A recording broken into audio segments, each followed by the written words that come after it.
FATF پاکستان ته فبرवरी پورې موتور لیست ته اچوو. د FATF ادارې پاکستان ته ویلي دي که چېرته تر راتلونکي فبرवरी میاشتې پورې زموږ له لوري درکړل شوي هدفونه پوره نه کړل، نو له هغه وروسته به ستاسې پر وړاندې سخت ګامونه پورته کړل شي چې د پاکستان نوم به په تور لیست کې اچول شامل شي. د ترهګر او تورو پیسو د مخنیوي لپاره کارکوونکې اداره FATF پاکستان ته اخطار ورکړی دی چې ورکړل شوي هدفونه تر فبرवरी پورې ترلاسه کړي، یعنې نوم به یې په تور لیست کې شامل شي. د دغه ادارې مشر جیانګ من لیو په فرانسه کې غونډې نه وروسته رسنیو سره په خبرو کې وویل چې پاکستان ته پکار دي چې زر تر زره ورکړل شوي هدفونه پوره کړي. که چېرته پاکستان دغه هدفونه پوره نه کړل نو موږ به یې په اړه سخت ګامونه پورته کړو.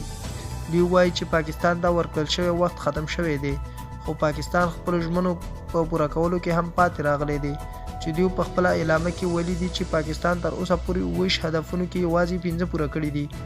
د یادولو دا چې تېره ورځ هم د پاکستان په تړاو ناسته ترسره شوې وه، خو په هغه ناسته کې پریکړه وشوه چې را روان کال تر فبرवरी میاشتې پورې به پاکستان په خیل لیست کې شامل وي او له هغه وروسته به بیا پریکړه وکړي چې د پاکستان پر تړاو څه وکړي.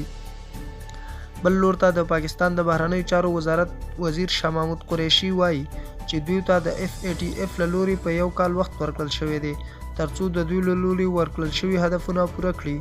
یاد دې وي چې پاکستان هغه هیواد دی چې د ګاونډیانو په ګډون د نړۍ زیاتره هیوادونه د ترهګرو روزلو، ساتلو او ملاتړ تورونه لګوي. د افغانستان او هند حکومتونه وایي چې په دغه هیوادونو کې د ټولو ترهګریزو بریدونو تر شا د پاکستان لاس دی.